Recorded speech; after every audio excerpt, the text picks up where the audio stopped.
Hello ছোট বন্ধুরা, আজ তোমাদের জন্য আছে জঙ্গল বুক পর্ব 11, জঙ্গলের জন্য মোগলির লড়াই। গভীর জঙ্গলের মাঝে বাস করত মোগলি। তার সঙ্গে ছিল বাঘিরা, বালু এবং আরও অনেক বনের বন্ধু। মোগলি এই জঙ্গলকেই তার বাড়ি মনে করত। সে এখানকার প্রতিটি গাছ, নদী, পশু পাখিকে নিজের পরিবারের মতো ভালোবাসত। কিন্তু একদিন ভয়ঙ্কর এক খবর এলো। মানুষ জঙ্গলে ঢুকে গাছ কেটে ফেলছে, নদীর জল বিষাক্ত হয়ে যাচ্ছে, আর বন্য প্রাণীরা ধীরে ধীরে হারিয়ে যাচ্ছে। এ খবর শুনে মোগলির মন ব্যথিত হয়ে উঠল। সে বুঝতে পারল, যদি এখন কিছু না করা হয় তাহলে তার প্রিয় জঙ্গল ধ্বংস হয়ে যাবে। মোগলি তার বন্ধুদের ডেকে জঙ্গলের এক গোপন গুহায় সভা ডাকল। সেখানে উপস্থিত ছিল বাঘিরা, বালু, হাতিদের রাজা হাতি সাহেব আর আরও অনেক প্রাণী।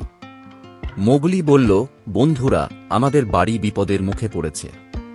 মানুষ আমাদের জঙ্গল ধ্বংস করে ফেলতে চায়। আমাদের কিছু করতেই হবে। বাঘিরা তার গম্ভীর গলায় বলল, কিন্তু আমরা কিভাবে তাদের থামাব? তারা তো সংখ্যায় অনেক বেশি। বালু বলল, সঠিক পরিকল্পনা ছাড়া আমরা জিততে পারব না। আমাদের একজোট হতে হবে। মোগলি চিন্তায় পড়ে গেল, তারপর বলল, আমাদের কৌশল বানাতে হবে। মানুষ জঙ্গল চেনে না, কিন্তু আমরা জানি প্রতিটি পথ, প্রতিটি গুহা, প্রতিটি ফাঁদ। আমরা আমাদের জঙ্গলকেই আমাদের অস্ত্র বানাব।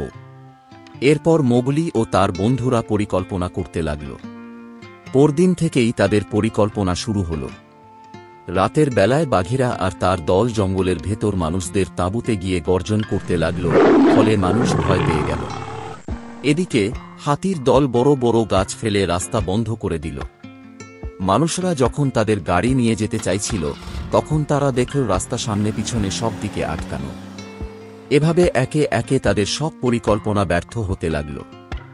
ভাল্লুকের দল খাবার নষ্ট করায় খাবার ফুরিয়ে যাচ্ছিল, জল দূষিত হয়ে পড়ছিল, আর জঙ্গলের প্রতিটি প্রাণী যেন একজোট হয়ে তাদের বিরুদ্ধে লড়াই করছে। মানুষরা বুঝতে পারল, এই জঙ্গল সহজে দখল করা যাবে না। তারা ভয়ে পিছিয়ে যেতে লাগল। মোগলি আর তার বন্ধুরা বিজয়ের উল্লাসে চিৎকার করল। জঙ্গল আবার নিরাপদ হয়ে গেল। এরপর মোগলি বলল, এই লড়াই শেষ নয়। আমাদের সব সময় সতর্ক থাকতে হবে, যেন মানুষ আর কখনো আমাদের জঙ্গল ধ্বংস করতে না পারে। একমাত্র আমরা একসঙ্গে থাকলেই আমাদের ঘরকে রক্ষা করতে পারব। সেই দিন থেকে জঙ্গল আবার আনন্দে ভরে উঠল। পশুরা নিশ্চিন্তে চলাফেরা করতে লাগল, নদী আবার স্বচ্ছ হল, আর গাছে গাছে নতুন পাতা গজাতে লাগল। মোগলি জানত, সে তার বাড়ি রক্ষা করতে পেরেছে। কিন্তু সে সব সময় সতর্ক থাকল, কারণ সে জানত, প্রকৃতির রক্ষা করার দায়িত্ব তার এবং তার সকল বন্ধুদের। এইভাবেই মোগলি ও তার বন্ধুদের সংগ্রামের মাধ্যমে জঙ্গল রক্ষা পেল, আর প্রমাণ হল, প্রকৃতি ও তার সন্তানদের ভালোবাসাই সবচেয়ে বড় শক্তি। চ্যানেলটি অবশ্যই সাবস্ক্রাইব করুন, কারণ আর কিছু দিনের মধ্যে আসতে চলেছে আরও মজার মজার গল্প। ভিডিওটি দেখার জন্য আপনাকে অনেক ধন্যবাদ।